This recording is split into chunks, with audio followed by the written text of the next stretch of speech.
works. Good. All right. 1, 2, 1, 2. Welcome to the After the Bell. DJ's talking WWE. We are going to talk the Monday Night Raw from last night. Let me bring in my homies over here. We got David representing Virginia and Jared out in Portland. How we doing today, guys? What's going on? Doing well. Not as good as you well. in Vegas. It looks amazing there. Honestly, it looks a lot nicer than it actually is. It's probably about like 60 degrees. So I'm out here again. We're all DJs. I'm out here for a DJ Expo. They call it the Mobile Entertainment Expo.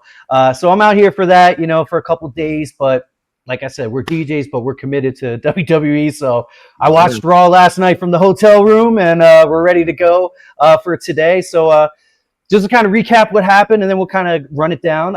So we had Dragon Lee cost Gunther. Jevon Evans steals the main event. Asuka submits Bayley to go into the Elimination Chamber, and Obafemi's got choices. My man's got some options. So let's go ahead and start it off. So opening, we had the Usos opening the show, which I kind of feel like I really hope this doesn't happen. I don't know how you guys feel, but with Usos opening and just kind of coming out and just basically eating, I kind of feel like they're starting to become a novelty act. But they're like really good, so I don't want them to just be like, okay, this is the point where the Usos come out and everybody eats, they talk a little bit on the mic, and then they leave. I kind of hope that doesn't happen, but it kind of has me worried as kind of the landscape of where they're at with that. But as the Usos open up, they're interrupted by the Vision, which I thought was kind of funny because Paul Heyman kept trying to do his line, my name, ladies and gentlemen, and then Logan Paul just had to take over the microphone, talked a little shit. LA Knight comes out. LA Knight talks a little shit, and they say, you know what? Let's just do a 6-team tag team match. If the Usos are with it, Usos, of course, are with it. So then they get into the match. Now, one thing I wanted to bring up right away that I wanted to get your opinion on, I thought was kind of weird. I just have the regular Netflix account, so I don't know if you have ad-free, if you got to see everything. My regular Netflix account, when they came back from break, the match was already underway, which I thought was weird. Was that the way for you guys? What did you feel about that? I've got ad-free, and I still see damn commercials on Netflix, unless you're on the VPN. Jared?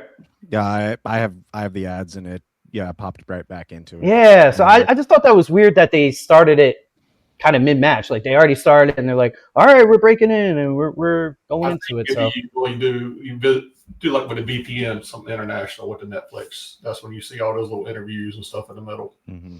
Yeah, and oh, you know what? One thing I do want to make note of before we get any further, during one of those clips that you talked about in the interviews when we were watching commercials, I guess in Arena and maybe on the Netflix ad-free situation, the New Day came out, and what's his name? Not Kofi. Damn, why are we drawing a blank now? Oh gosh, Xavier Woods. Yes, he's injured. Don't know how long he's going to be out, but him and Grayson Waller said that Xavier Woods is actually out currently. So he's hurt. So prayers up. Right. Hopefully he's good. That brings up one. I got 3 things I want to bring up, but throughout this, sure. First one, and by the way, I see my man Los in the stage. We'll bring you in right after this, Los. Go ahead, Jared. Since you just brought him up, where the hell are they going with Grayson Waller? Well, if you believe the rumors, he's the masked man. Yeah. I was like, he did when he came out for that part. What's that? He was wearing J's in that one, so he made sure he had a different pair of shoes on. Yeah, that's yeah. I know. I did see that as well. I don't know what they're doing with Grayson Waller. You know what? Let's bring in our brother DJ Los in here. Bring him in. Hopefully this will work there. There he is. What's up, Los? How you doing today, brother? I'm doing good, fellas. How we living? Doing good, man. We just started the show. We're talking the 6-man tag team that started the whole thing off. And where do you think Grayson Waller is currently in? And by the way, Los is representing Arizona. Yeah. Now he's got some beautiful weather. He's doing much better than all of us. Man, it's wild out here. Like I just got done doing 5 in a row. Woo! Damn, check you out, bro. Busy. My man's busy. So where do you think? You were just out there, a year ago? Yeah. Yeah, we were just out there. Yeah. So Los, where do you think Grayson Waller? Where do you think do you think he's the masked man? What do you think with him? I think so, because just based off of like body, like the masked man is skinny. He's not, you know, he's not over muscular. That way I don't get hit with the no Diddy comment, right? But I think it could be him. I was trying to put two and two together this morning. I was drinking coffee, and it's kind of funny how that those are the things that you think of in the morning when you're by yourself. But I think it's him too. And you know what? I think regardless of whoever it is, I feel like we're all going to be disappointed. No, the thing that I'm curious about, because we all know that it's a skinnier guy, but there's one that nobody's brought up about this that was kind of rumored potentially to be the first masked man. Obviously, Grayson Waller is maybe the leading candidate, but I'm going to throw another name out: Montez Ford. Well, yeah. He don't have the belly right now. Well, I mean, Montez isn't that fat. I mean, we were kind of talking about it. He's not that big now. I mean, he put on a little bit, but because he has better shape than we are. He has been off TV for some time, and could this be the start of Seth coming back and redeveloping his new squad? Could be. I love Montez. I mean, I think he's super athletic. I think he does a lot of cool things. You know, maybe if he drops the weight again, he'll still be athletic. I don't know. I don't want to get too much onto that. But yeah, I mean, who knows who the masked man is? But let's actually get back to the match real quick. So the result was Division 1. Bronson Reed pins Jimmy Uso. You know, post match, Logan grabs the Michael Cole's headset, and I don't know about you guys. When he went over to the table, I'm just like, don't tell me Logan Paul's going to try to fight Michael Cole. We're going down this road with Gunther again. I'm like, come on, man. Like, let's not do this. But as Logan grabs the headset and he's talking all his shit to Michael Cole, Masked Man appears, stomps out Logan, runs away. And then they do the thing where he's standing at the top of the steps. And I was like, oh, okay, they're about to review him like they did with Austin Theory. Nope, just right to commercial. So that was horrible right after the stomp, because it's like he runs up the steps, stops, and they showed him for maybe a second. Yeah, right, Los. Yeah, he looked like Harrison Ford in Star Wars. He's trapped in the. But yeah, I mean, I don't know where they're going with it. So that's basically what it is. I don't know where they're going with the Masked Man. I kind of feel like it's dragging a little bit. What are your opinions on it? David, what do you think? Dragging, or you think it's heating up? What are you thinking? I think they're trying to do the long game a little bit. I'm thinking by Chamber, because obviously you want to. They have to by Chamber. They got it. Mania. Yeah. It's probably going to be revealed at Chamber. Yeah. I think especially if Bronson gets in the Chamber, makes the appearance and dictates who wins, and then the unveiling happens. So one thing I wanted to ask you guys too, and kind of bounce off you, with Braun Breaker being out, it was pretty clear, and there's a backstage segment that we'll talk about too, where Bronson Reed's kind of stepping up. So do you feel like he's the power now in the Vision? Like, you know, he's the top dog? Because I honestly, I wasn't sure if it was going to be him or Logan, because Logan is the mouthpiece, pause, so to speak. But, you know, Bronson's really stepping up. Lois, what are you thinking? No, I think, Bronson's definitely had to take that forefront, because Logan's Logan, but he's not a full timer. You know what I mean? He is full time now. Now he is. He's there every week. A few weeks ago. He's been on every week, bro. He's a full timer. You gotta embrace it. He's a full timer. He's a full timer. Yeah, he's been signed full time for about a year now, a little over. Oh yeah, well, but you know, like he's not Oba. He's not.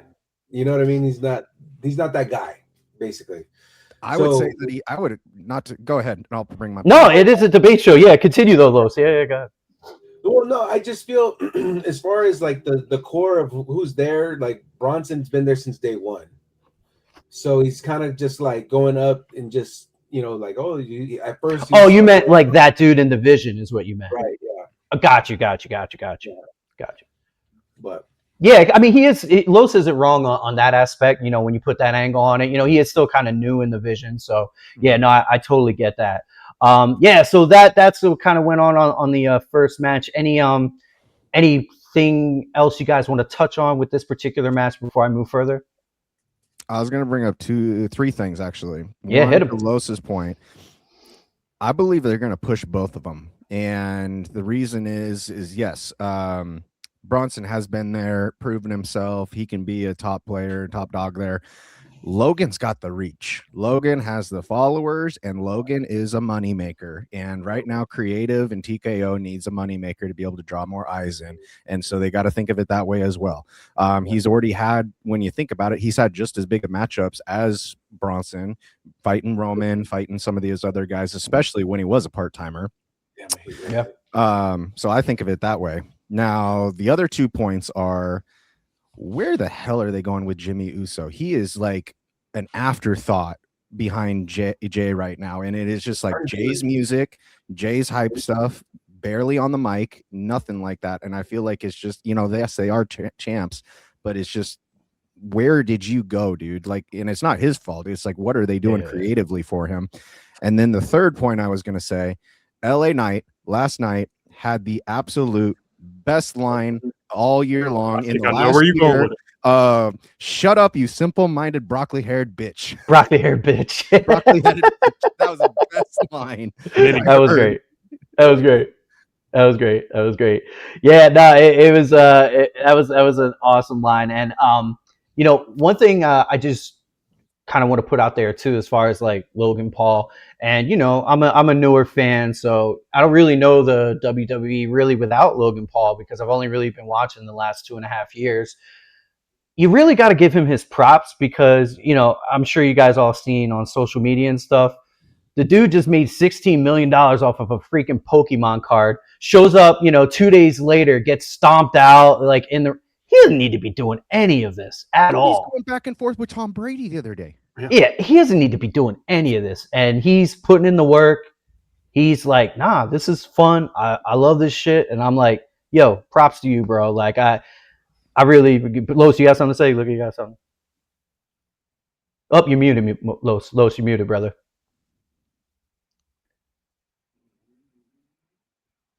All right, well, we'll get Los's mic back. I'm not sure what's going on with that. Jared, you're still there, right? Yeah, I'm good. That's the okay. Live. Yeah, no worries. Yeah, take your time, Los. It's all good. So while we're on it, I'm kind of like with Jared. Yeah. With the Usos, the thing that keeps sticking out to me, why they're using Jay's theme and not the Usos theme. Well, they're probably just using Jay's theme because that's what the kids know with Diggy in. You know what I mean? Like, they're just like, yeah, we just kind of want to keep it. I mean, actually, to me, that makes sense, but I do understand it kind of hurts Jimmy, because like Jimmy's just really just a sidekick. That theme is for Jay. Yeah, 100%. I mean, the theme is literally, it's just me, Oos. I don't understand it, because you go back, it'll be 2 years in April. Jimmy and Jay had one of the best Mania matchups I've ever put eyes on, and that was with Sammy and Kevin. That was one of the best matchups I've seen of, even singles matches. 3 years. Amazing. Right. Is it 3 years now? Yeah. Damn. Wow. Oh, it was Hollywood. It was. Yeah, it'll be gosh dang. Time flies. It doesn't feel like it. Time flies. Can you hear me now? Flies. Yes, yeah, you're all good, Los. You're back. Did you have a comment on Logan Paul before he? No, you're good, bro. I was getting convinced. You guys are convicting me that he's actually tight. Like maybe I just man. Realization that I'm a Logan Paul hater. Now I'm like, well, a lot of people hate him, so Or what you think of him as a person, as the athlete, you can't. Yeah, I mean, see, I don't even do that, but I just like when he's really athletic. I mean, hell, the movie did with Jelly Roll, like he be moving out there, man. And again, I always respect people that love something and they don't need to do it, and it's a lot of work to do it, and they still do it. Mm-hmm. He doesn't need to be doing any of this shit, like, and he's committed, and I absolutely just respect the Logan Paul. So next segment we had we go backstage. We had Adam Pearce discovering a crate. It says do not open until 2/28, which is as we know, the Elimination Chamber date. The thing I thought was kind of funny about it was basically Adam Pearce is just like, I don't know what this is. Send it over to SmackDown. He's like, I don't want anything to do with it. Let Nick deal with it. I don't care. Like, he just basically just pawned it off. So what do you guys think is in the mystery crate? The one meme I saw that I mentioned in our group chat there, I was cracking up. It was Triple H in the crate with a microphone to announce that this is a new era of WWE begins today. I was cracking up, man. I thought that was too funny. But what are your thoughts? I mean, of course, it's a person-sized crate. I mean, hopefully there's a hole in there so they can breathe. Hopefully there's some food. I don't know. But what do you think is in the crate? David, let's start with you. I mean, obviously, internet's going crazy thinking it's Jericho. But the one thing I'm watching, Jericho's still showing on AEW's roster. Yeah, David's very up on top of that. He's very on top of that. So, and you've been pretty right too, because when Hobbs, as soon as he was removed, he showed up right at the Rumble. So that's a good indicator for sure. Jared, what do you think? The only thing I had in my mind seeing it last night, it was a pretty tall crate. So I'm curious if it's a decently tall individual, but I got no freaking clue. I mean, yeah, I would hope it's Jericho because I would love to see him finish things out. I actually had the chance to meet him in a hotel at the MGM Signature in Vegas. Years back. Dude comes in, I'm sitting in the lobby, sits down right beside me, and I'm like, no freaking way. And that's awesome. We got to chat for probably 10 minutes or so. Cool dude. Talked about Fozzy and everything like that. Yeah, but really cool dude. I would hope it was him, but yeah, David's right on still showing up there. It could be Seth. It could be, other guys or anything like that. I think we need to see a couple more weeks. Yep. Los, what are you thinking? I have no clue. So, but here's my thing. What if it's just not a person and it's just like a statue or that's what like I also thought of. You know what I mean? Go back to the Sting they got statue. the Andre the Giant Battle Royal coming up, which is usually Mania. So it's like, are they unveiling an Andre statue? Oh, shoot. That's actually a pretty good idea. I didn't even think about that. They've got statues and they got that big trophy, but that's been going a while. I don't see that. That's got to be a person. It's going to be something stupid. Yeah, I think that's Gobbledygooker Part 2 or some shit like that. It's the Undertaker. Yeah, see, I don't know about that, but I heard that referenced a couple times. So, what is the gobbledygook? What is that? It was like some kind of chicken they had back in the early 90s, and everybody in the Undertaker, like a mascot. It was the unhatching with opening of the egg, and the Undertaker actually thought that was going to be him before he debuted as the Undertaker. Wow. Yeah, I didn't know any. It was not good. It doesn't sound good. It was 90s WWF. Yeah. That's good old Vince, the Vince era. It was right about the same time where they turned Kevin Nash, aka the Diesel. He was the dentist. No, that was Kane. Was Asuka Yankum? Kane. It was. Yes, yeah. Yes, it was. Kane was the dentist. Kane was Asuka Yankum, the fake Diesel. He was a couple other ones before that too. That's interesting. That's crazy. Could do a whole show of just Kane. Yeah, right. But back to Raw. The next match we had was our women's Elimination Chamber qualifier. Not really a surprise to me. I think we kind of touched on it on our Friday show. Asuka wins. A lot of these Elimination Chambers have been pretty much chalk, but we'll get to the men's one a little bit later on. Asuka wins by Bayley tapping out, which I thought the finish was a little bit different. I didn't expect a tap out on that. Way too quick. Yeah. I was good, Jared. Oh, that's basically all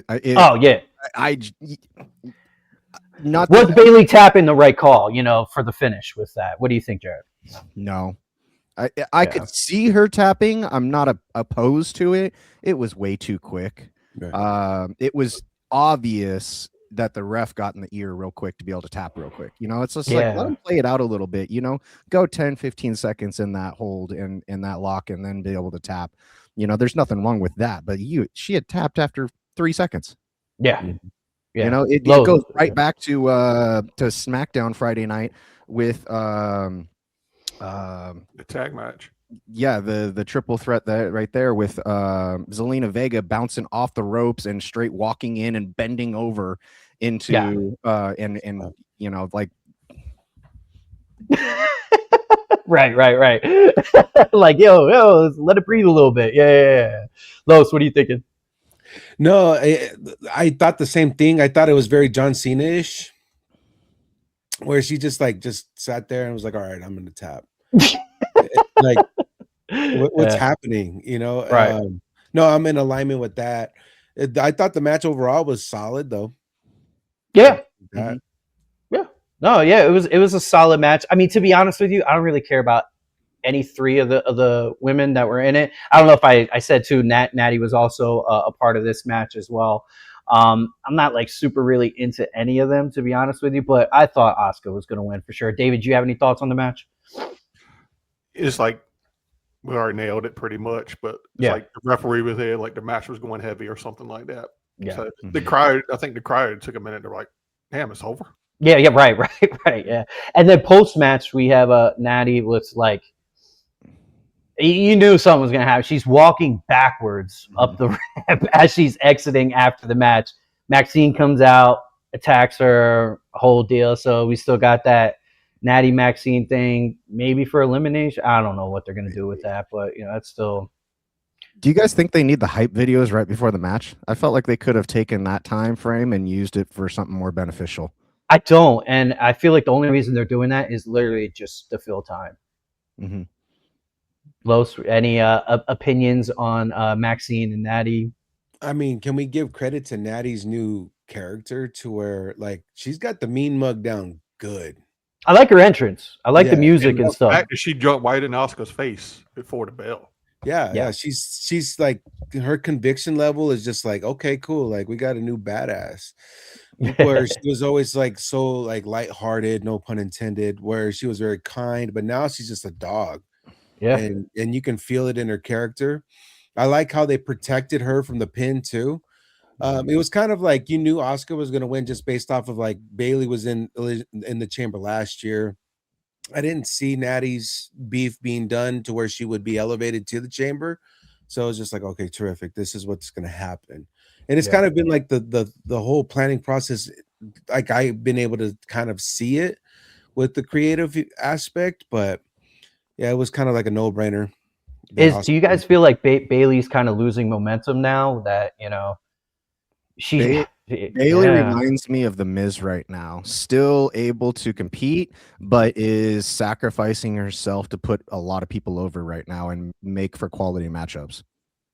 Yeah. And if you listen, go back to Stephanie's podcast, she was on that, and she kind of talked about stuff like that. Yeah. And you think about it, not jump too much off. It's not like back in the day where they make superstars stay to the end of the show. So you come back to, gorilla full of people. Basically, they said like Bayley and maybe a couple others, the only ones that actually stay and watch. You go back and watch Unreal. Who's one of the superstars you always see in Gorilla?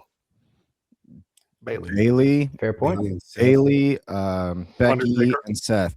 Dude, Undertaker, Cena called people out, and Undertaker calls people out because it's they get done and they just leave to go to the hotel and everything. They're not learning, and it's been a big thing that's part of like when the NXT when Thea won the North American Championship that she wasn't supposed to. She took off, so they couldn't fix it that night.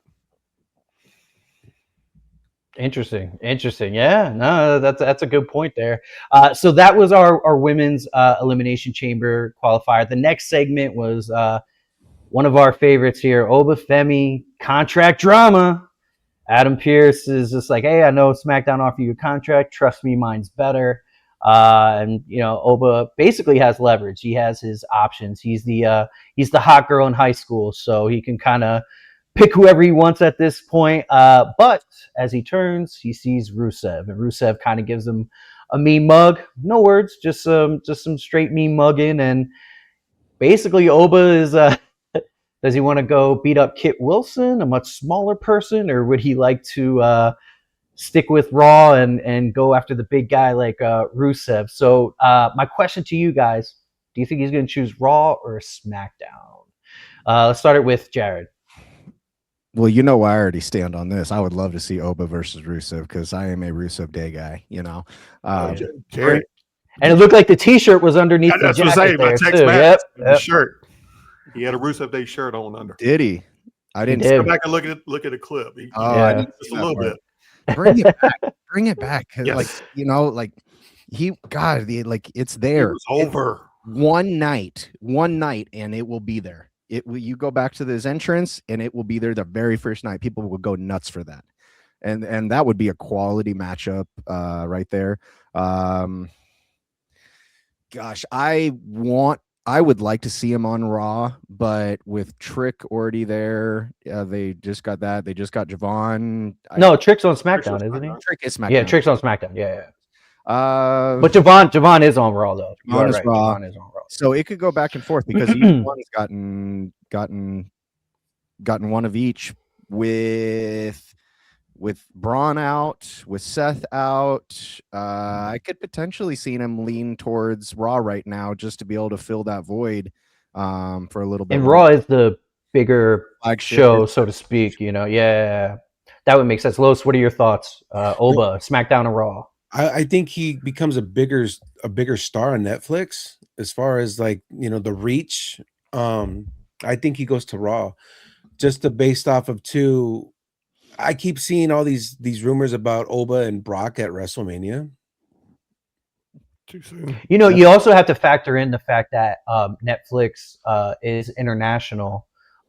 So, you know, Oba isn't, you know, from America, so they might be able to get more eyes with him being on over at Net. Although, you know what? Now I say that out loud, though, Netflix, you can still see SmackDown and stuff. That's just for us in the U.S. If you are overseas, you can kind of see all the content. David, what are your thoughts? Raw, SmackDown, Oba? Raw. Yeah. I'd like to see him on. I think Royce Keys is going whenever they put him back, he's going to miss SmackDown. So, yeah, I think they need to position him where he has some bigger guys to fight. And, you know, we could get, you know, Oba and Rusev, Oba and Tama. You know, you get him to fight a lot of big guys over there, which would be super entertaining. But, you know, there's always crossover too. So even if he signs with Raw, he can easily show up on SmackDown. Walk just said same thing, keep him opposite of Trick. Because they were their rivalry in NXT was. Do y'all pick up on crowd last night? Yeah. Oh, yes. So I was going to bring that up. We could bring it up now. Yeah, literally, the crowd was chanting, whoop that Trick, and Trick isn't in the building. He's no promos, no nothing. So that just goes to show you how over he is with this. Shout out to D Walker, one of our regulars here in the chat. He says it would make sense to have Oba opposite brand of Trick. Yeah, that's definitely what we're thinking as well. But yeah, the whoop that Trick trance, I was like, damn. I was like, not even on SmackDown, not even in the building, and they're still like, wow. I love how they were chanting for the ladies. Yeah. Yes. I love it. Yeah, I love it. So yeah, I'm Trick Williams.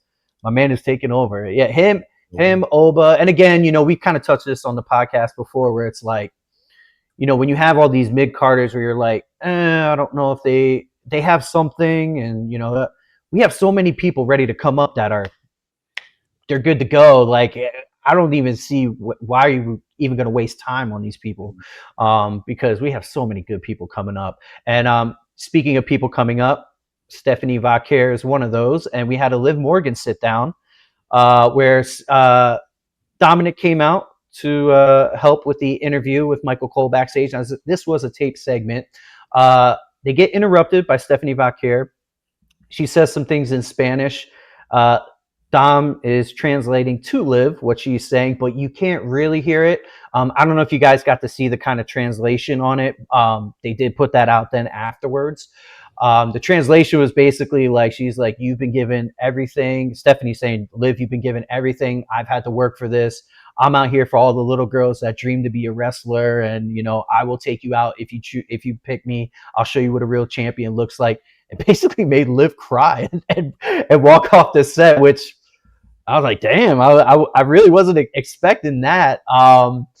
What do you guys think of the segment overall? And where do you think it's kind of going with it? You think Liv's going to choose Stephanie? David, I'll start with you. I know me and you were talking about it earlier. I do like that Dom was, you talking about no subtitles, but it gives that little interaction storytelling with Dom whispering in her ear. That was my only criticism of it. In a taped segment, I would have liked to have had the subtitles because what she was saying was very significant. So I would have. It's a taped segment again. You can easily just put the subtitles. Dom translating it live like that, I think. But you can't hear Dom though. That was the problem. If we would have been able to hear Dom better, I wouldn't have minded it as much because again, what Stephanie would say, it wasn't her normal shit talking. Like Stephanie kind of blurred the lines of reality and WWE. She's like, telling her story of like, I had to come up in Chile and wrestling isn't even a thing in Chile. And you know what I mean? And like you've been given. So it's very significant. So that's the only reason I would have wanted the subtitles or to at least be able to hear Dom a little bit better. Yeah, because Dom was based the cliff notes. Yeah, he's like, he's saying that she's better than you. And it's like, all right, I can't hear it. Like you could tell she got in her head. Yes. Whole episode she was up. I hope I'm wrong, but I could see it. I'm seeing a Dom turn on Liv and go and Steph heel turn. New girlfriend? You think like he would get with Steph? Who hasn't he got with? Yeah. Well, he's the man. I would hate him if he did that. That's what he wants. Though. Like this son of a bitch. But you got to think first Rhea, then I Liv, then Stephanie. Like we got to think San Diego. Stephanie's not getting the reaction she was. Steph is not getting those reactions she was at first. But I will say this segment, I feel like was a huge win for Steph. Yep. Huge win. I think it really helped her out. Because she's been cooling off. She's been cooling off. And I feel like this really, really helped. Los, your thoughts? I think it just stamped that's the match at Mania. Yeah. It has to be. Because now she's gonna, once the smoke settles for Liv, right? She's gonna come back and be like, it's personal now, right? We're gonna do exactly like you came after me, I come after you. Like I feel like it's the telltale because Jade would probably just stomp on Liv like a little ant, She would eat her for breakfast. Compared to Jade, she is a little ant. Yeah. She's very small compared to Jade. By the way, Jared is not a big fan of Jade. That's why he's shaking his head. But go ahead, continue to those. Jared's got a problem. We'll not get him started with that. Jared's got a poster on his wall behind. Yeah. But Jared goes in the mirror every night, like my storm is coming. Look, he's got his set up with the softcore porn music. We get that in there. And, he's got his side switch programmed. Oil him up. Man, why y'all Jared, like that? Jared, what are your thoughts? What are your thoughts on the backstage segment with Liv? Real quick, if I could. Go ahead. Sorry, Los. Yep, sorry. Like styles make fights, and the chemistry that can be between Liv and Stephanie can put on a really nice show at Mania. To where that maybe Liv, even if Liv loses, right? The end all be all is just Stephanie becoming a lot more over. To where she just becomes a really huge star, point blank. Like whoever wins, that's my 2 cents. Yeah, I agree. And also Stephanie needs to develop a little bit more, which she is working on. More than just the devil's kiss. So she has that corkscrew thing that she does now. That's that's a crazy move. So yeah, she just needs to bring more of that, and she'll definitely get the fans back over. Jared, your thoughts on the backstage segment with Liv? I like the segment. Had no problem with Dom in there. I like having him a part of things a little bit.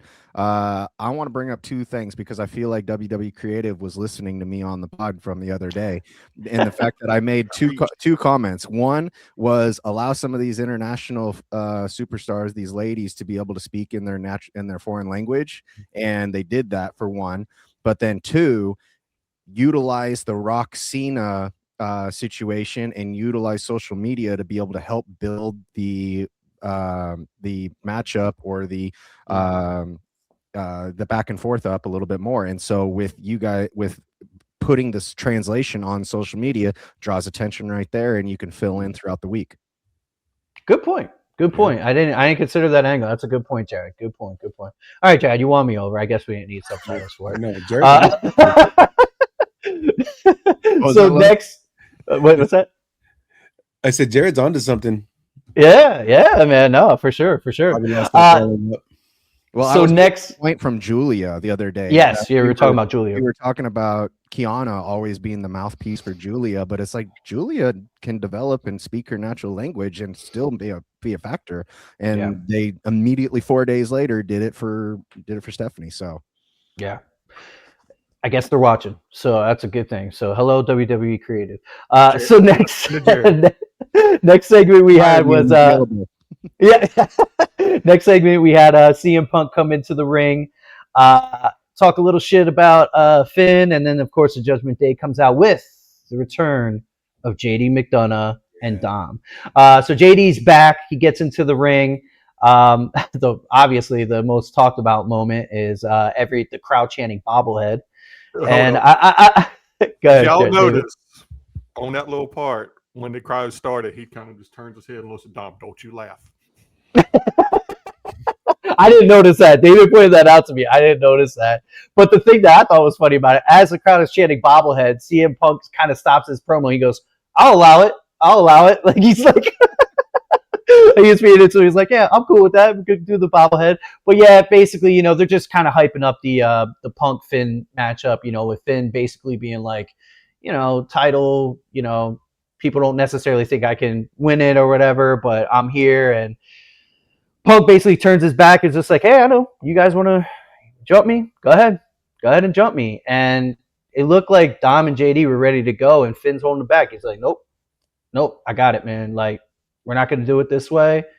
And one little thing that I wanted to bring up and get your opinion on is I liked when Punk kind of basically told Finn, like, nah, man, I respect you, but everything you've accomplished was by yourself. Mm-hmm. You haven't really accomplished anything with the Judgment Day, and basically saying they're holding him back. So I feel like that's kind of do you think Punk's right about Finn on that? Los, I'll start with you. What I liked about CM Punk pointing all that out is like he's pointing out details of things that when he wasn't even at the company, but he's making the observations like if he was, and he wasn't lying. So I think it was very significant, and I mean all of it to just everything the bigger picture and overall that he painted, it was spot on. Super spot on. No, it's only in a matter of time before that divorce happens. Yeah. I feel like the whole Judgment Day is going to blow up rather quickly with Liv and Dom and Finn, and it's kind of a mess over there right now. Jared, what are your thoughts on the? I got a couple of things. The whole segment lost me a little bit. I felt like it was lacking and could have had more to it. I feel like drug on a little long. Yeah, there could have been more to it. Second piece being, I think we all see the breakup coming because, for one, did you guys hear Finn comes into his own music, not the Judgment Day music? Mm-hmm. So his whole theme, and the crowd went off on that too. Crowd went off on that. Purple anymore, like the accents. Yeah. So he comes out to that, does his whole spread eagle thing, and then JD and Dom come out with it, afterwards. So there was that.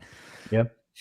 And I'm gonna go out on a limb and say this. I know you guys don't like it, but Finn, CM, Elimination Chamber, great matchup. Roman comes out, interferes. Dom and JD come out, interfere, and then it sets up triple threat at Mania. I'm gonna say it right now. I don't see him messing that big name up. Maybe a Backlash after Mania. They need star power.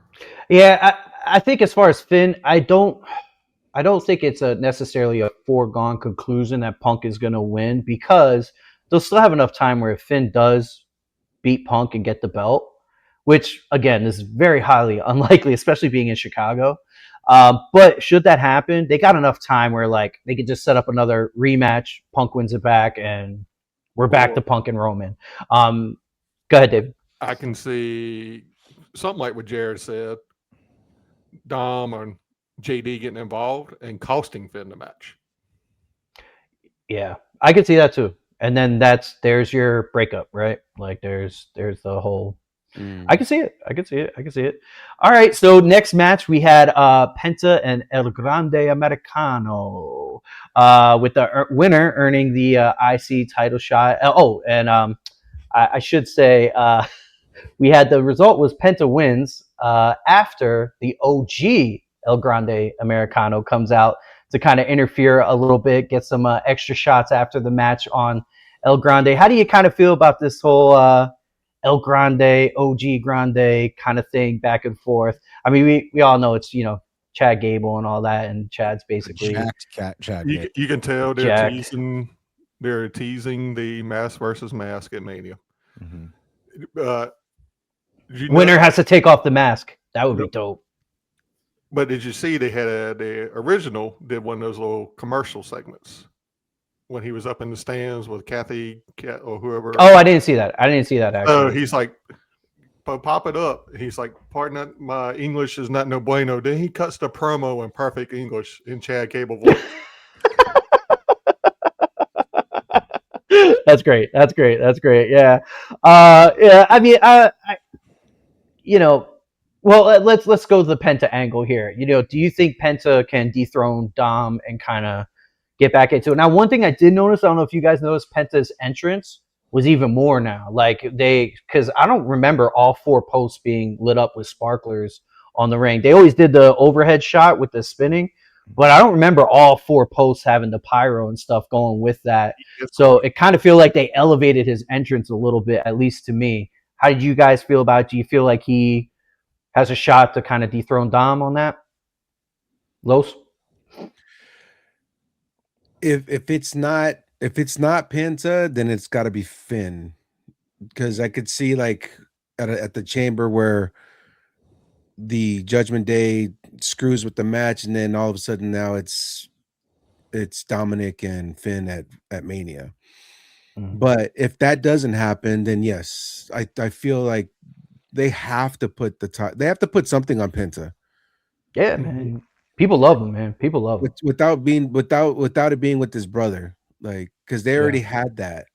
Right. And these guys are massive on their own, being on different shows, where I would love, and I mean, maybe it's just the Latino in me, but yeah, I would love for Penta to take the title off of Dom. And Penta and his brother they're back together on AAA. They're going to be doing, I forget the name of the event, but they have the big AAA event that they're going to be wrestling in as well. David, your thoughts? I wish they would go ahead and say, because I'm like, I can see what Lo said. I got that Dom Finn feeling maybe at Mania. Yeah. Is this title going to be, this match going to be at Elimination Chamber? Because Dom has not defended that damn thing in forever. Like we were talking about again the other night. They need to go back to these 30 days defenses to make these titles more important. Jared, what are your thoughts? Not everybody can get the Jade. 102 days. 102 days. Ooh. Jared, what are your thoughts on the Penta if he could take out Dom? Triggered. I see that happening in the next couple of weeks. Yeah. So I'm throwing some ideas out at you guys to get your opinions on. Does the Intercontinental Championship Penta Dom happen in Elimination Chamber as well as Grande versus Grande? And the Dom Penta I could see. Go ahead. Sorry, I'm throwing or the Raw after.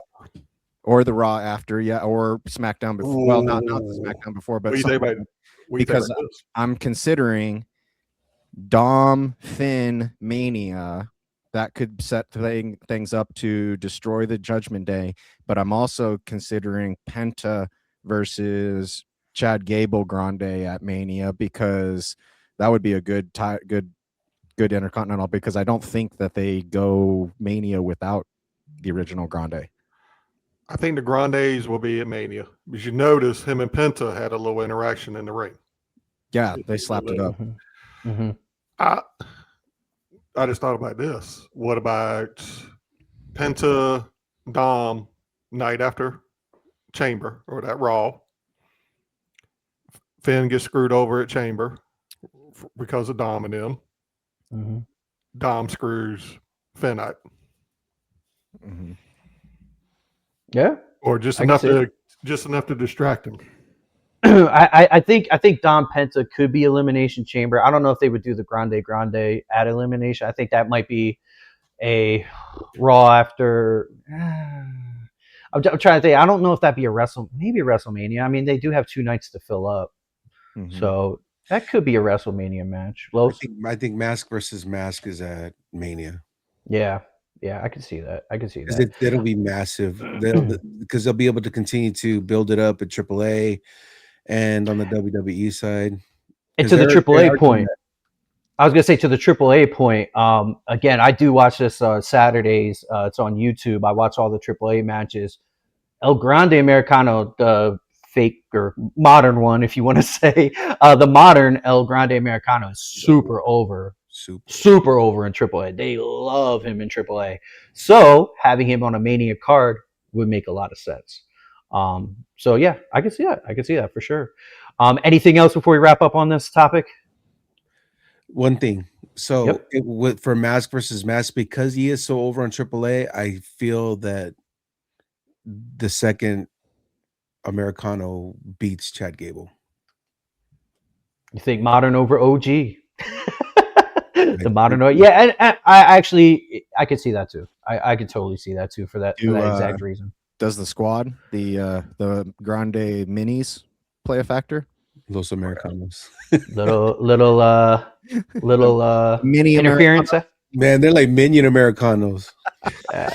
They just need to come back. By the way, I want to make a correction. Last week, or I think it was Friday, I was calling him Berto. It's Bravo, not Berto. Bravo is the name because we were talking about the Jevon Evans move, and I was like, "Oh, Berto, right?" And yeah, Berto. Bravo. Yeah, Bravo. I just wanted to make sure. So, so then after that match, we had a little preview for AJ Styles tribute in Georgia. So, what are we kind of thinking about that, man? I mean, I'd expect him to be there and kind of say something.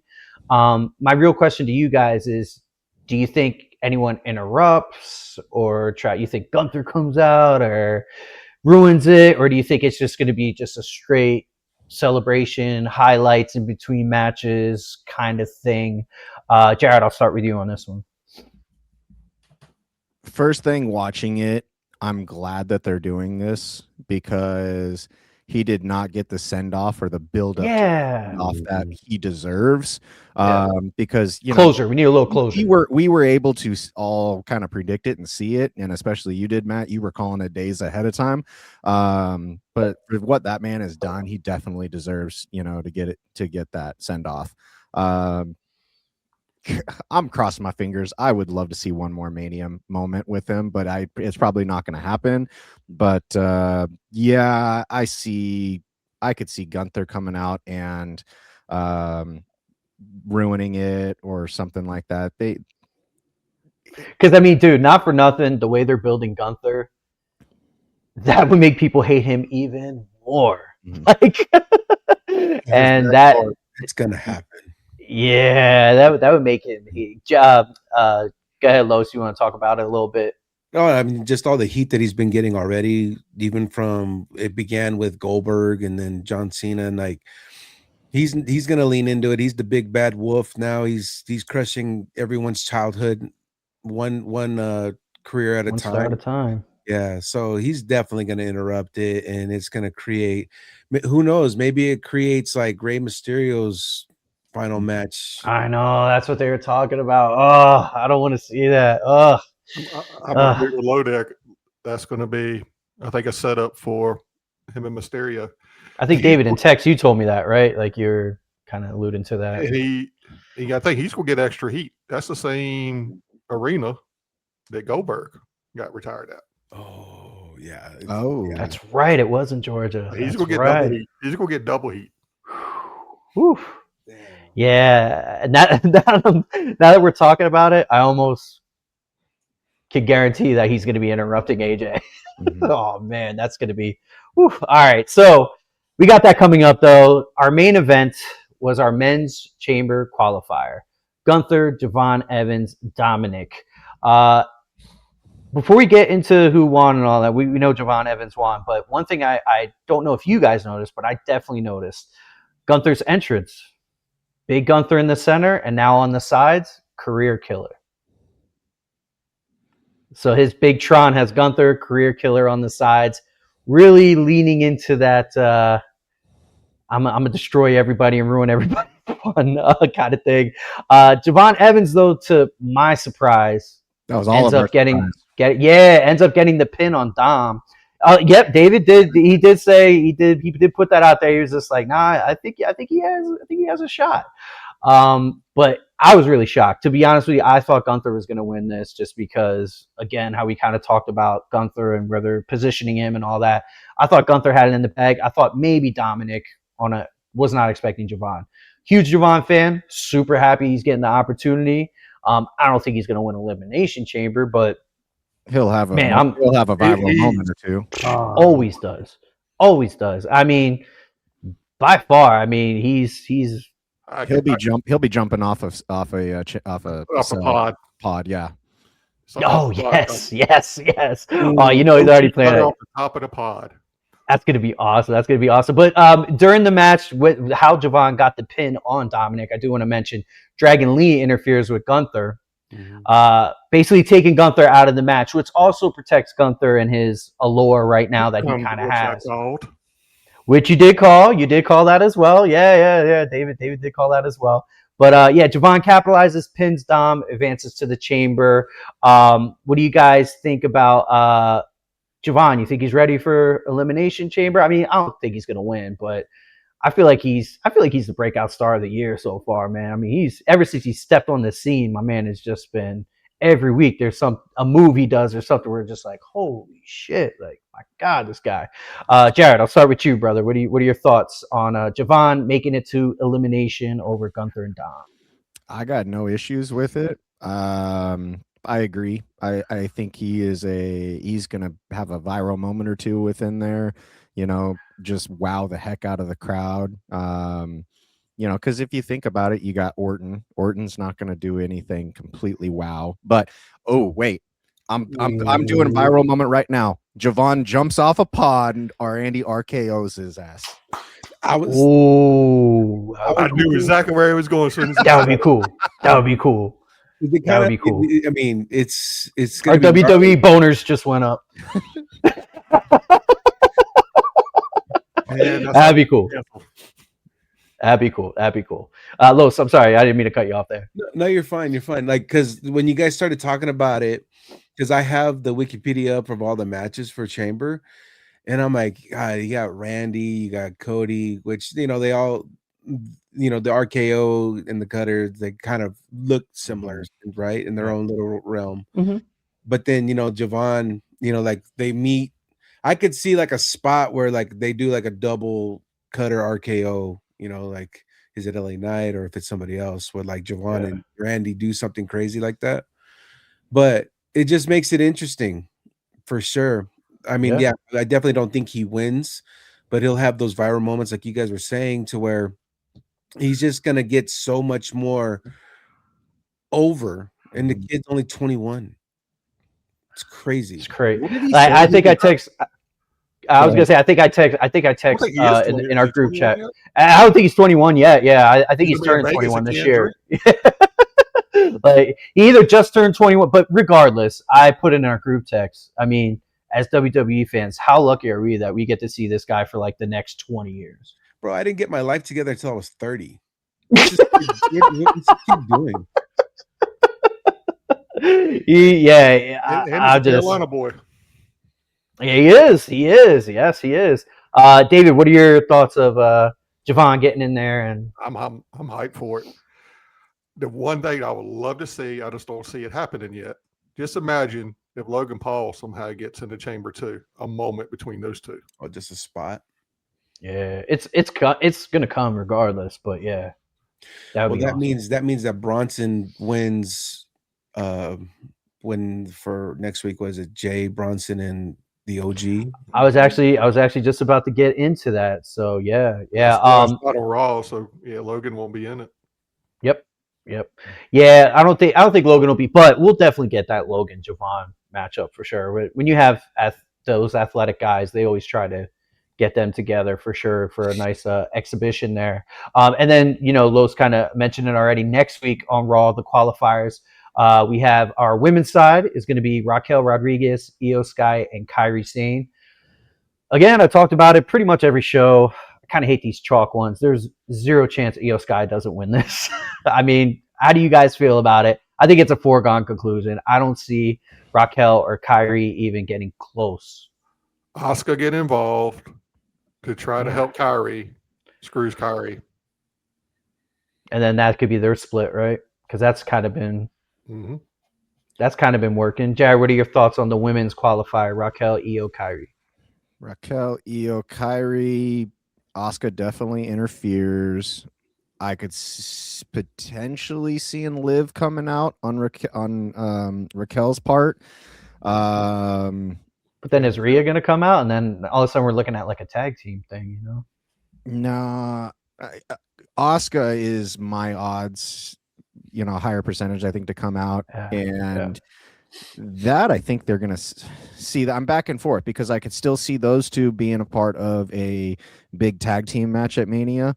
But then I also could see that leading up to a feud between both of them. And we go Asuka, Kyrie 1-on-1 at Mania because that's been building up for a long time. But it would be a hell of a match. Yeah. Yeah, Kyrie's very underrated. Yeah. She's very underrated. Actually, to be honest with you, I like her better than Asuka. They gave her more talking time last time than I've seen in a while, which I was happy to see. I could see Io starting to get in her head a little bit more too. I think they started to kind of push that in just a little bit with her talking. It'll be interesting to see it play out. So many directions that one could go. Yeah. The women's chamber is so crazy though, because there's the potential of so many tag teams being involved in it. Yeah. So then what tag teams get severed for the conclusion to go to WrestleMania? Because on the other side, Charlotte has a match to get into the chamber, right? Alexa's already in. If Io gets in, Rhea's already in. You know what I mean? So it's just like, I don't know. I could see Raquel winning to where winning the qualifier and then Rhea not winning Elimination Chamber, and then it's Rio at WrestleMania versus maybe Charlexa, which would be good. This is my early prediction for the women's chamber. Alexa wins it. David versus Goliath kind of feel. Damn. it would feel that way. Yeah, it would. Would you? I'm sorry, Lois. What'd you say? I said Jade would eat Alexa too. Yes, you would. Right. Yes. That's to say, but at David versus Goliath, who could do all the supernatural shit? Yeah, Alexa's got that Bray Wyatt in her. Right. And then on the men's side of it, we have Bronson Reed, Jey Uso, and it's the OG Grande, right? Yeah, OG Grande. All three of them are be going at it. This one's a little more trickier just because I think Bronson's probably the favorite, but I really wouldn't rule out Jey or Grande. I feel like this one's probably the most up in the air elimination chamber we've gotten so far. What are your kind of thoughts on this, guys? I'll start with you, David. I just got a Bronson feeling. Yeah, I do too. I think you got to have somebody in it. But then Masked Man at the chamber taking that Bronson. Ooh. And then maybe we get the reveal. I can see that, Jared. Yeah, I would agree. I'm just curious how he gets into the chamber. What do you mean? like how the masked man gets in the chamber. Yeah. Oh. Somebody's eliminated. Those doors get The open. door opened. That's what I had a feeling kind of potentially of. I could see that. Yeah, I think I lean towards Bronson as well. I wonder if it sets up Jay and Jimmy versus Theory and Logan potentially for a title, and you could get something there. I just, from a creative side, where are you going with Jay and Jimmy leading up? Because you can't leave those two guys off of Mania. But where? I was going to say, before I get to take it over to Los, one thing I do want to say with it being kind of up in the air, because really, if you think about it, let's just say Jey Uso wins this. Are they trying to elevate Jay again to be the main event, Jey Uso? You know what I mean? Like, that's why it's kind of up in the air to me. Los, what are your kind of thoughts on that? I think just going based off of what they've been giving us, right, and the hand that they're showing us, with Jimmy giving like the rub and the nod to go and win a singles championship. So like, I think the reason why they put the titles on the Usos is because they knew the abrupt storytelling to get AJ his retirement match. So they had to take the titles off of him and Dragon Lee. But they're like, take them off the titles, put it on the Usos. But then now, like, it's got to be soon to where Naomi's going to be giving birth, right? So then there's only like, they got to probably sooner than later take the titles off the Usos to where they could elevate Jay. That's where I kind of feel like it's kind of happening in the background. There's a couple different ways they could go with it for sure. Which need to do something with this tag division. It's always an afterthought for years. Yeah, but do you think, Los? Do you think Jimmy, the reason Jimmy was off TV for 3 weeks was Naomi finally giving birth the last couple of weeks, or is she not due for a couple more? She's due anytime. That's what I thought. So I'm. I mean, they kind of alluded to maybe like complications or her being on bed rest or something like that. So maybe that's why he was away. He didn't want to go overseas while she's dealing. Yeah. With For sure. Now these guys have so much benefits nowadays where it's great for them, but we kind of take it in the shorts for the storytelling aspect of it. But all of it sounds good with that. And I was going to say, it really, as much criticism as WWE creative gets, and by us as well, it is a tough job, because all of a sudden now, you have these things pop up. Braun Breaker's out. Well, we all know he was probably a major factor for WrestleMania coming up. So it's just was winning. All right.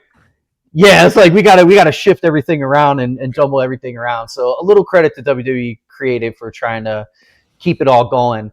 But yeah, so that was our main event. Jevon Evans is going to be in there. A couple cliff notes. We kind of talked about the whoop that trick thing, which is kind of funny, but I'm sure you guys noticed it as well as I did. We had Timu Green Shirt Guy and his Timu son front row there. He had a sign. I couldn't read it. I didn't see. Yeah, I didn't see the sign. A little line somewhere, like. But the kid had the painted on little goatee kind of thing. I thought that was kind of funny. But yeah, I wonder how Green Shirt Guy feels about that. It's just like, man, Dude, I would have loved to see a commercial interaction between him and Logan. I know. Did you guys in a really good spot? Yeah. Did you guys see that? Did you guys see the? I was gonna say, did you see the clip of Logan FaceTiming Green Shirt Guy? Yeah. So if you didn't see the clip, it was hilarious. So Logan Paul's talking about Green Shirt Guy. He hates him. He's just like, everyone holding up this sign. What did the sign say that everyone's holding? Like Logan's an outsider or something, right? Right. Yeah. So that was the whole Logan interviewed Tiffany. Yes. Yeah. So he was like, I know it's that Green Shirt Guy. They're like, you want me to FaceTime? He's like, yeah. And I love that he FaceTimes the Green Shirt Guy. He's just like, I know that was you. He goes, yeah, it was me. Like, he didn't even like to try to play off. He's like, yep, I did that. That was me. So just a little clip note there with the Green Shirt Guy. I thought that was kind of funny. I wanted to bring that up. So SmackDown, our Elimination Chamber qualifiers, will end the show on this. Oh, actually, you know what? I did want to show this one little comment here. This is from That is a long ass name. Black Man something. Says, it's fascinating how professional wrestling is often described as a soap opera for men. Yet after all these years, WWE has never employed a dedicated writer specifically focused on maximizing the show's dramatic potential. Do you think the company should create such a role to elevate the emotional and narrative impact of its storytelling? Great question. Asking my opinion, I think that would help. For sure. I think that would absolutely help. David, what do you think? I'm a little iffy. Like a full-time kind of writer, like you like the more collaborative? Yeah, I mean, we've seen Unreal, we've seen those boards. I mean, I remember Freddie Prinze Jr. was a writer for how many years for WWE? I don't know if you knew that yet. Really? I didn't know that. Yeah. That's crazy. Freddie Prinze Jr., the actor. Yeah, I know who he is. Like That's crazy. 15, 20 years or so. Damn, for real? I didn't even know that. Jared, what are your thoughts? Do you think he should have a? I love the question. The question. You guys know a little bit of how I think this way. I still love the creative team that way. I would love to see. I think this is a great idea. I would love to see 2 or 3 writers like this. You put one writer that helps develop the storytelling this way at the top of the card, especially for the men's. You put one for the mid-card guys, because a lot of times the mid-card guys just get thrown into a match randomly or whatever, and it would help develop their characters and the storylines there. And then I think you put a third one that focuses on the women. I like that. But then you obviously have the creative team to be able to help have input, the history, and be able to come out. Have Triple H and all them. Yeah, and that way, why not? Yeah. Why not? Los, any thoughts? I mean, from initial reaction to the question itself, I wasn't a fan of it, but Jared just got me over. Where I think, you develop the character and the person, right, to just become a little bit more better. Like, it's elevating their ability. It's just like us, right? We go out and we host, and the first time we would do it, it was trash. But now that you've created something from all the reps, you've become a better MC, right? Mm-hmm.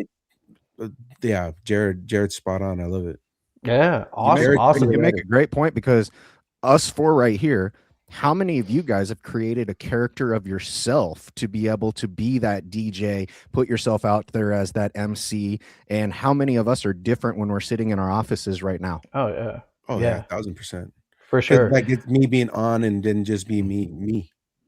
Yeah, I think the term is ultravert, which is exactly what I am, where it's just like you're social when you need to be, but when you're at home, it's just like, that's how I am. Like, as soon as this podcast is over, I'm silent mode. I gotta go find somewhere to eat in Vegas. Yeah, Jared. Oh, I apologize for interrupting. No, you're good. It's funny that we bring all this up, because it was probably 8 months ago, beginning of summertime, in the gym that I go to. Never guess who randomly shows up when AEW is in town. Badass Billy Gunn. Oh, dope. Dude is, for his age, is just jacked. Bigger now. Oh, he's insane how ripped he is. So he actually shows up back-to-back days. First day, he was, I'm grabbing a protein shake or something like that. He's over, and I'm like, hey, I don't want to be that guy, but, great to see you in here. Love what you've done. He's like, appreciate it. Actually talks to me for a couple minutes. Second day in, he comes up and talks to me for a second or two. And I go, hey, do you mind if I ask you one question and about all of your experience? And I go, I'm a DJ. I do mobile events, a lot of corporate events, weddings, things like that. Mic work, I know, is such a huge thing in what you've done over the years, and actually what I do. If you could give me any advice on anything that you've learned over the years, what would it be in the mic work? And he goes, great question. You need to be authentic and just be real with your crowd. If you can do that, you will win over the people so much 100%. More. And I was like, thank you. And I was, because I was like, I don't want to ask him some stupid question. Yeah. No, it's a great question. Mic work and what we do is so important, especially with just being transparent and authentic with the people and the crowd that we deal with always. And I loved the answer that I gave, and I was greatly appreciative of that. But it was such a cool moment. I was like, dude, I remember you from freaking DX and those days. And, So And to that point about the mic work and emceeing, you can that's also what kind of separates the CM Punks from like the LA Knights. Like LA Knight to me seems a little more like his cadence is a little more like you know, where CM Punk is just naturally like, hey Los, I know you, and you know what I mean. It's just like, hey Los, I know you, you are, you know what I mean. Like it's more conversational, which definitely makes it feel more authentic. David, you have some? This just made me think about something. We didn't talk about the AJ Becky segment. Oh yeah, Like the authentic, like that. Yeah. That whole the segment felt forced. You know what, and that is on me. I'll be honest, I didn't take any notes during that segment because I thought it was kind of But that was a good. like nothing really happened during it. Like there was no new. It was just there. But honestly, that was a good segue for what Jared was just talking about. It goes, those two, as big as names they are, they didn't sell themselves. AJ's kind of struggling, I feel. I don't know about you guys. I feel like AJ's kind of struggling in this. I feel like she's struggling in this new women's world. 10 years for her, so. Yeah, and it's changed a lot. We kind of talked, I don't know if it was on the show or through text, we kind of talked about how different the women's division is from back then to now. I only really know the now, so when these Bella Twins and everybody comes back and I see them in the ring, I'm like, this isn't good. Irrelevant. You know, because I'm spoiled at this point, right? I see Sol Ruka and I see, you know, all these Io Skies and Rhea Ripley's. Like I'm spoiled at this point, so it's just like when these retro, you know, acts come back. Again, I don't have the nostalgia feeling that you guys necessarily have, so it hits me a little bit differently than you guys. But like, you know, like the Bella Twins that I mentioned, I'm like, I'm good if they go away tomorrow. I'm good. Los seems like he's good too. It just seems like yeah, they wrote him off in the last 2 weeks. Yeah, they haven't. It was horrible, and it's like, all right, go back. We tried. Sorry, guys, we tried. I got a feeling they will be involved in Mania in the women's tag match. Yeah. Well, hopefully it's like a 4-team tag match or something. It's just not that. Yeah, I still think that's a multi. TLC, that would be the only way it would be worth it. Yeah. Back to your Sol Ruka observation. Did you guys see clips of her working out with Sheamus? The Sheamus? Oh gosh. I saw the thumbnail. I didn't watch the video though. Crazy. And I'm like, yeah, she's an ex-gymnast, kind of like Tiffy. U of O. Yeah. Yeah, she I mean, I thought you were Ray Phoenix for a second. Was it there I think I remember seeing somewhere like she was either going to be a stunt woman or a wrestler, right? And she just ended up being like a wrestler. I think she wanted to do like stunts. I think she did. She was a gymnast at U of O, and then I believe she got into doing stunts just a little bit for a year or two, a couple years, and then she became and they found her, I believe, because of the college NIL deal that they have now, and that's where they've been finding. That's where they found Oba, and they found a couple of the other guys, and that's just going to continue. Can you still just imagine Oba in Alabama? Oba, and he was a shot putter. He didn't even play football or anything. Yeah, like that. Yeah, he's a massive dude. Los, you had a comment there? I didn't want to. No, just more reactions. You know, and this has nothing to do with like vanity or anything like that, because like when Sol Ruka's, you know, in ring, you know, gear, she kind of looks like the newer version of Lita, right? Where she's like got on like baggier pants and such. But noticing and, you know, knowing she's a gymnast, you know, they're super strong, but like her thighs and hamstrings, they're crazy. I was like, this is looking at nuts.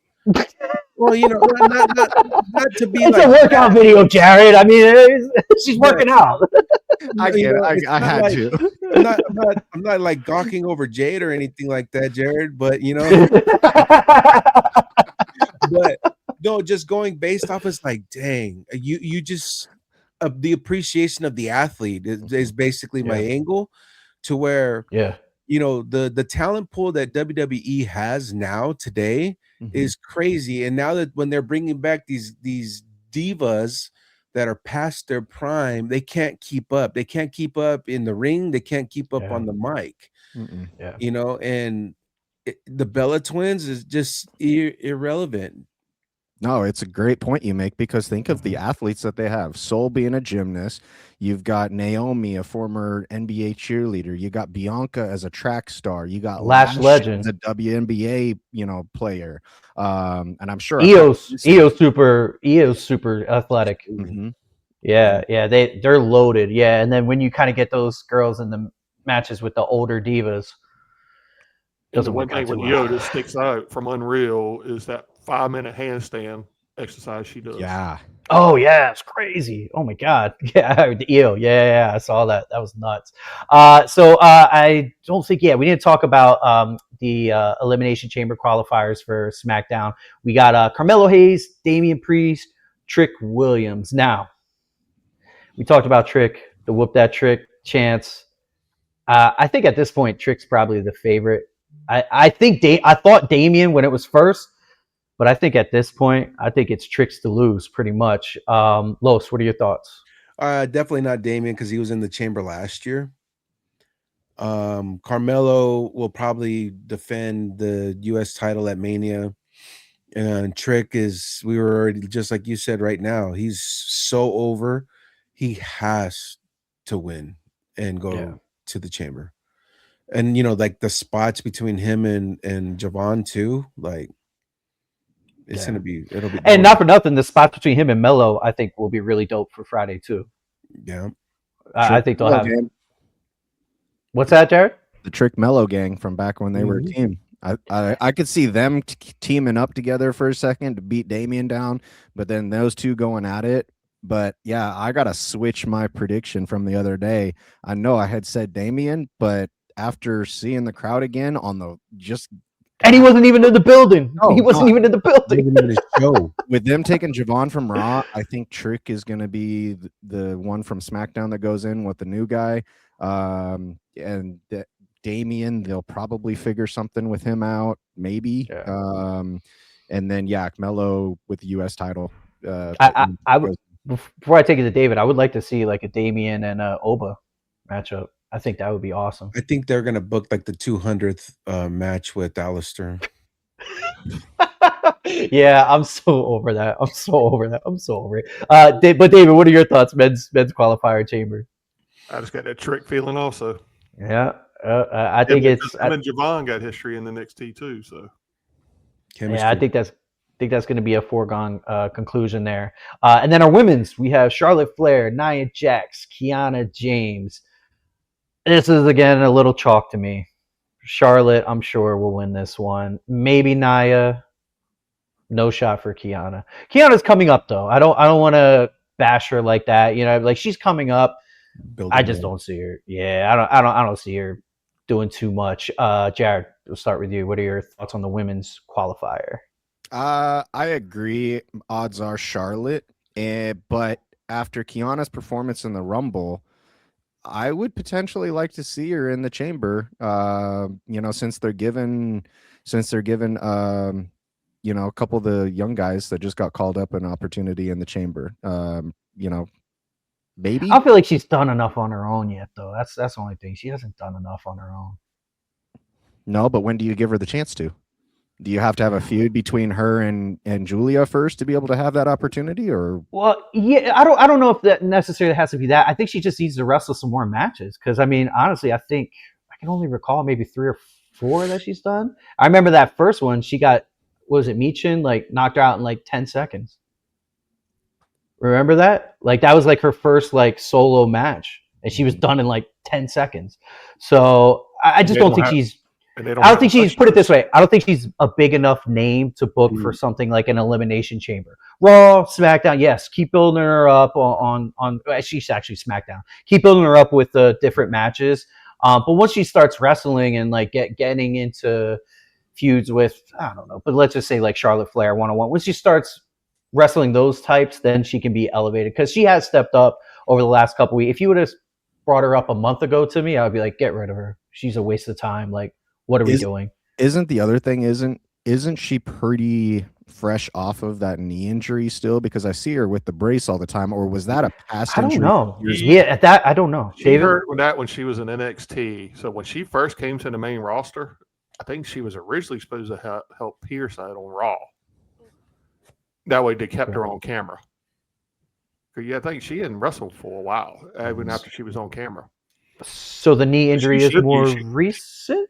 I think she should be good. That's been over a year. So maybe it's like just a while. precautionary thing, maybe. Yeah, I mean, could you look she's had it the whole time. I mean, I'm drawing a blank. Who still wears a brace and she's had surgery for years. I mean, Charlotte. Charlotte, yeah, Charlotte. Yep. Yeah, I mean, she's been back for over a year. Los, what are your thoughts on the women's side of it? So I'm just looking at everything here. I think it's Charlotte. She's just a shoe-in. Like, it's kind of crazy. Just looking at the chamber matches, you know, like the men's side, like your obvious ones is Cody and Randy.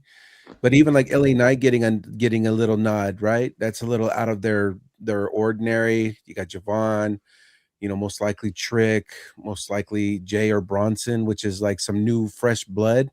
But on the women's side, it's just like oh yeah, that's an obvious pick. You know, you got Tiffany, you got Rhea, you got Alexa, you know, EO, right? So I feel like it's gotta be Charlotte. I don't think Nia Jax, she doesn't have the clout to get in or the talent, in my opinion, right? Even though she's, you know, on her weight loss journey, and she's just not she's just rough. Oh, come on. You don't see Nia crawling up to the top of a pod? Yeah. No, I would. I see her sitting on somebody. That's pretty much it. You know, that's her move. She just kind of sits on somebody. But right, exactly. You know, I used to do that too in school. That was my go-to. Yeah. You win every fight that way. But right.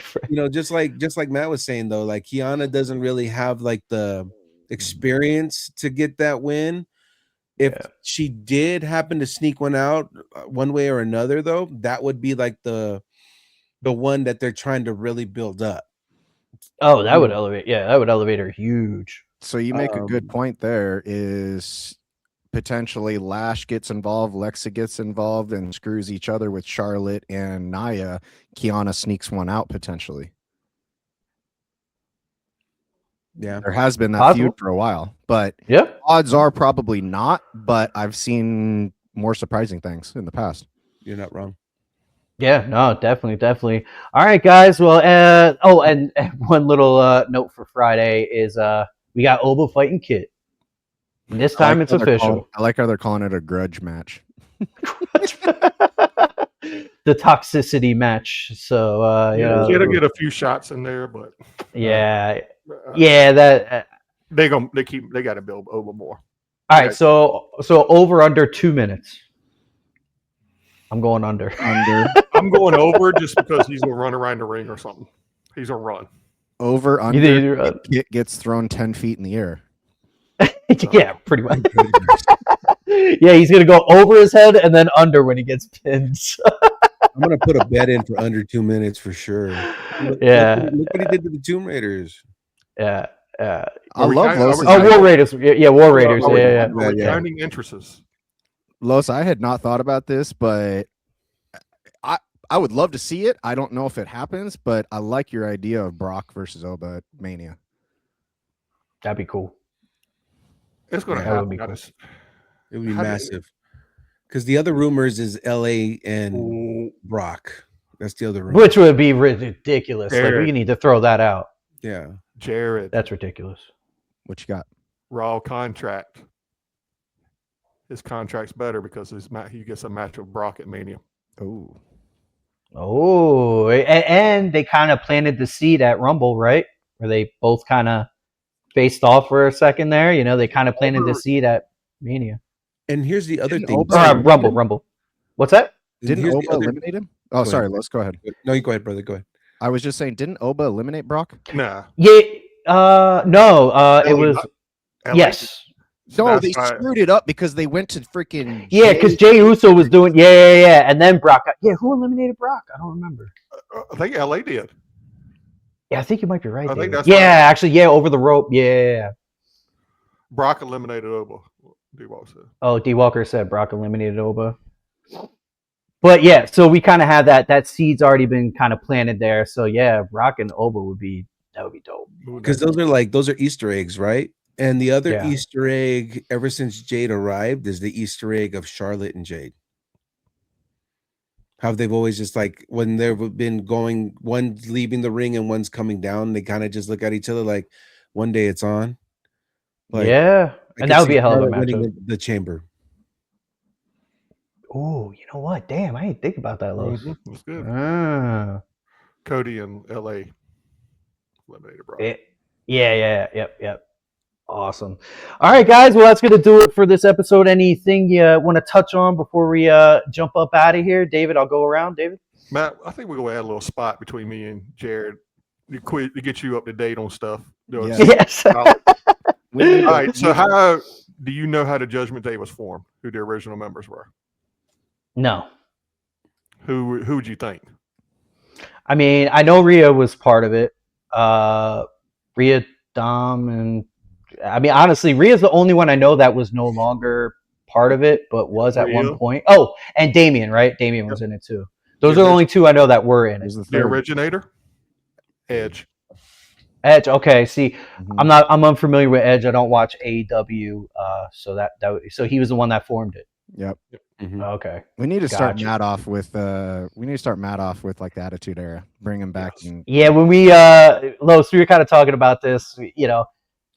If this thing picks up momentum and stuff, we're kind of just doing it for fun. And I appreciate D Walker and all you guys joining us and watching us later on YouTube and with all the clips and stuff like that. We were talking, if this thing really takes off, we could do like special things over on Patreon where you can kind of do, classic episodes and catch me up on certain stuff. That'd be kind of cool for sure. That would be really cool. I didn't Yeah, know about yeah. the dentist though. Y'all are OG. Yeah, David and Jared, they know their stuff, man. They know their stuff. see. Oh, my ring light just went out. I told Matt on the first episode, Jared, I don't even think we told you yet. But, I mean, obviously, I grew up on the stuff, WCW, WWF. The last Monday Nitro, I DJ'd at. That was the pool I DJ'd at Spring Break. Wow. you were at the beach one? Wow. Yeah, I was. So my first year in Panama City was 99. Got drunk with Arn Anderson. Oh gosh. Dope. He remembered me That's 2 years awesome. later, which I thought Oh, was that's cool. Yeah, that's awesome, dude. That's that year. I awesome. got body slammed in that ring by Jeff Jarrett. Well, That shit hurts. Oh yeah. Just so you know. There ain't no padding. Took a bump. For Scott sure. Steiner- Fun Scott fact, for Steiner's Matt- freaking bicep was as wide as my chest. dude. What is it? 23 inches, if not bigger. He It's was huge. massive. Insane. I will give him prop. They did a hell of a job of hiding Shane. Like I was, Mhm. you could literally see like the resort we played for. We had a penthouse like room. So if you were looking from the beach side to the ring, to the left where that logo was shining on the building, that was our door to our room that we lived in for 2 months. Wow. So obviously I can go anywhere around there because that's where I technically lived at the time. That's awesome. Wow. Never I mean, saw Shane McMahon Right. at all. That's one of the top Never saw Shane 5 most played Monday Nitros ever. And the crowd sucked. Wow. It wasn't even like 4,000 tickets there. It was horrible. Oh, You could damn. tell it was the end. Yeah. Yeah, ticket sales haven't been great for these days either. They kind of showed I saw some images from last night's Raw, and right by the WrestleMania sign, that whole section was just tarped off. I think it's 2,500 seats still left for Chamber. I think I saw earlier. There's Actually, that's not too bad. Yeah. But it's not great. 18% less sales right now for Mania than last year. Well, and we kind of talked about this a little bit too. I'm in Vegas now. Vegas is a very expensive town. So it's like a lot of these fans, this is their one trip to kind of go on a vacation and stuff like that. And when you factor in your flights, hotel, eating, of course, you want to buy some merch. These people are spending like $10,000. So to ask them to do that 2 years in a row is rough. That's tough. And then saw a stat earlier. They were talking about Mania average prices just from last year to 40, and I think it doubled. So imagine what this year, like last year's average ticket price was $600 some. Imagine what this year's is. You got that, and then I'm just gonna call it out. I don't care if this is a viral moment or not, but TKO, get your heads out of your asses. The 50-mile blackout radius is freaking stupid because like us four right here, I would love to be able to go with you guys. We go to hang out at a bar, go to the pool at what is well, that was the one. That's where Van Vliet's doing his the circle. How's that going? He's been promoting that. They always do these screens there. They're just taking it back to the old school, like boxing in the 90s. If you weren't there, they would black out the strip so you couldn't watch the Honestly, fight. NFL was the same thing back in the days. Yep. Yeah, they do. Yeah. Greed. Go ahead, Los. I said it's just greed. Yeah, they really. I mean, it depends. To me, sports in general, you need to sell out, like just to have the environment. You know what I mean? Like we all know they make their money from the TV deals. All sports do. It's not from ticket sales. It's actually, but empty arena. It doesn't look good to ESPN executives to be like, wait, how much are we paying for this? And this is popular. If it's popular, why isn't it sold out? Yeah. There's that whole deal itself is kind of where it began too, because now you have all these hoops to jump through and all that other stuff. Where like if you're a UFC fan like I am, you went from paying $80 every month for a pay-per-view, and now you can get it for a $9 a month Paramount Plus membership. They did get everything. Yeah, that's what was kind of nice for that. This was actually before I started watching, but I guess the WWE app, when they first brought that out, you could see everything, right? The network. Yeah, that was the greatest thing. Yeah, the network. Yeah. Because it was Mania was a $50, $60 purchase. Mm-hmm. And honestly, that was what brought me into wrestling. I never got into wrestling because I knew the big matches I had to pay $50 for. And I was like, I'm not doing that. Like I had no money. I was a club DJ at the time. I wasn't making no money. If AEW can get them a deal like that, I think that's going to help them. Because that's that would help AEW. It's a good thing. Big time. You can see it on Max now, but after 6 months. Yeah. I mean, I think you can get it through Amazon, but still. But what I was going to say was what really drew me back in was the fact that I could watch the PLEs on Peacock at the time. And I was like, oh, I got this. Okay, I can actually keep up with the story. I can see all the cool shit. I don't have to be left out, so to speak. And, now it's costing me a lot more. But it's still better than $50 for a per event kind of thing. You have to kind of make things somewhat affordable because you don't want to damage your product. I mean, it's like us and our businesses with pricing, right? When you kind of do your pricing, you don't want to go from, make your $2,000 package a $4,000 package overnight. You're instantly going to see a change. You're not going to get as many clients right off the bat. You know what I mean? Like it's like going just how it is. From going our pricing model to a Brian B. Mm-hmm. Right. Yeah, for sure. And for context, Brian B is a private event DJ that kind of goes all over the nation with different events and stuff. And he's earned it. Brian Bonacisi. Yes, sir. Yes, sir. Any closing thoughts, Jared? Shameless plug. Watch the DJ Booth podcast on Wednesdays. Come out on YouTube. I guess Joe Bunn, Brian B. Yeah. Yes, sir. Joe's in Phoenix right now. Joe is. I saw that. Yeah, they're doing their Bun owners, the Bun DJ Cup owners retreat. I'm like, when's the party? And he's like, I wish. I'm like, shit, we can fix it. They made it in a Waymo last night. I also moved Jared up so you can see his Instagram handle there. Since I got to figure out how to thin out this border a little bit. This border's a little thick. Los, any closing thoughts for you, Los? No closing thoughts for me. Just shout out your Instagram. Shout out your Instagram and all that. Oh, my Instagram is DJ Los, so DJLOS. Yes, sir. But say hi to the boys out there in Vegas. I know it's a super expensive town, but South Point's not. You know, you can drink the bottom out for a good price there. I know, I've done it a few times. I'm kind of curious. D. Walker, how much did you pay last year? And are you going this year?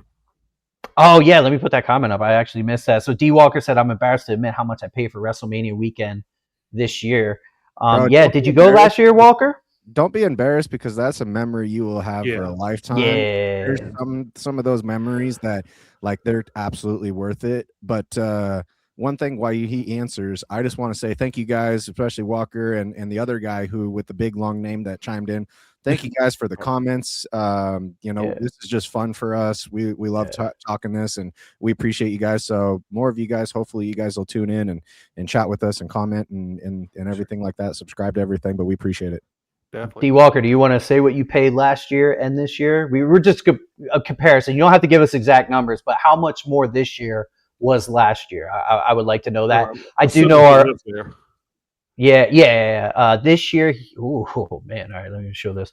This year, he paid $8,000 for 3 tickets. Whew. Where the seats? Damn. Yeah, are these nosebleed seats?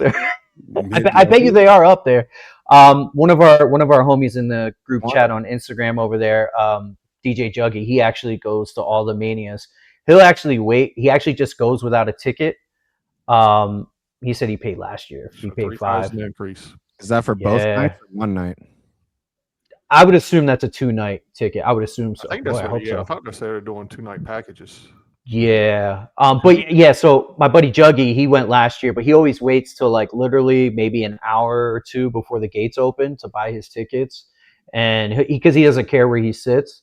And he said he paid a grip for nosebleed seats last year. So I don't know if he's going this year. I'll have to talk to him. But yeah, man, they're just price gouging like crazy. Have you guys been to Allegiant? Oh wow! So I actually did the tour. D Walker actually said they were pretty low. He said about 5 rows up from the floor. All right, so that's not bad. That's not too bad. That's actually a little bit better than I thought. So don't be embarrassed, D Walker. You're good. That's actually a little bit better than I thought. You got to get a picture with green shirt guy. Yeah, get a picture of green shirt guy. He said it was for both nights too. So combo ticket. Yeah, that's not bad. I would have worked that out. It's better than what I thought.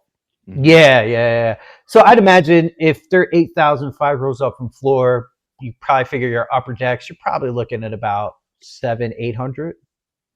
You know what? Because one of my friends for a 2-day here, he goes all the time to PLEs, and he's a DJ here in Arizona. But they had like the meet and greets and all the on location stuff, and it was like $5K. They were in the bowl, nice, for the weekend per head though.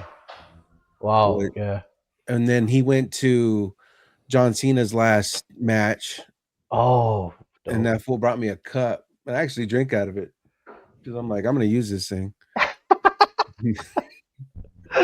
Nice. Oh, okay. So D Walker's also going to the Raw and SmackDown. He's going to those. You're gonna. That's the way to do it. That's the way to do it. Hell yeah. Mania. Hell yeah. That's the way to do it. 100%. So I wanted to go to Cena's. I mean, that's 2 hours from me. I mean, I'm not far from DC, and I was just like, I'm not paying it. It's tough, man. It's tough. I was actually listening to a podcast that had Eric Bischoff on it, and I was listening to this last night in preparation for today for a talking point. Bischoff brought up a great point in regards to last year's Mania versus this year's Mania, because both of them are in Vegas, and there was 2 points. One, just if you look at Vegas's numbers year over year, they are down significantly in travel revenue, all the hotels, all the businesses, everything like that. But the second point is that he brought up a great point: Cena's last Mania versus Cena not on it this year, and which is a huge thing. Very good drop off. And also another thing to kind of think, we don't really have many announced. It's just Punk and Roman. So there isn't too much. Go back. I don't think they're going to mess with that match. Yeah. So because literally it's the only thing that they're selling right now. Part of the storyline. It's marquee worthy though, for sure. Yeah. So, but you know, I feel like this kind of happens, at least as long as I've been watching it, just these last 2.5 years. Kind of always happens where like you're getting close to Mania, you're like, what are they doing? And then it kind of all comes together within like 2 or 3 weeks. It's like, okay, it's this. It's like, oh, okay, all right, cool, we're good. And then you're excited, and then we do our God, boys, we're gonna be busy, man. That WrestleMania, that's 4 shows in a row. We're gonna be busy. We're gonna do a super show. Yeah, we're gonna be busy. Holy shit, man, we got a lot of shows here to do. But I'm looking forward to it. So Side note real thank quick. you. Yep, go ahead, David. Yep. Did y'all see The Rock announce that he's done shooting Jumanji? Do you think he's going to make an appearance at Mania? Well, they did bring him back when ticket sales were low before. Can I just ask one thing? Keep Travis Scott the hell away from Yes. this. Oh God. His little Yeah. freaking Let's keep him. crap. Let's keep him out. You have your Bad You make it Bunnies, your Jordan. Jelly Rolls, and then you have the Travis Scott. Where it's just like, we don't. Just worry about making your Jordans. Mhm. Which Yeah. you charge $12,000 for, but Honestly, that's the only thing I really support him in. I'm not really a big fan of the music, so go ahead, Los. Shaq, I got Travis Scott 4s right there. There you go. They were a gift. I didn't pay for them, guys. I like the shoes, but anything outside of that, just making those in music. yeah. Yep. Agreed. All right, fellas. Well, that's going to do it for this one. Wow, we went almost 2 hours on this. So after the bell, DJ's talking WWE, man. Big shout out to Los for joining us here this week. I appreciate you tapping in, brother.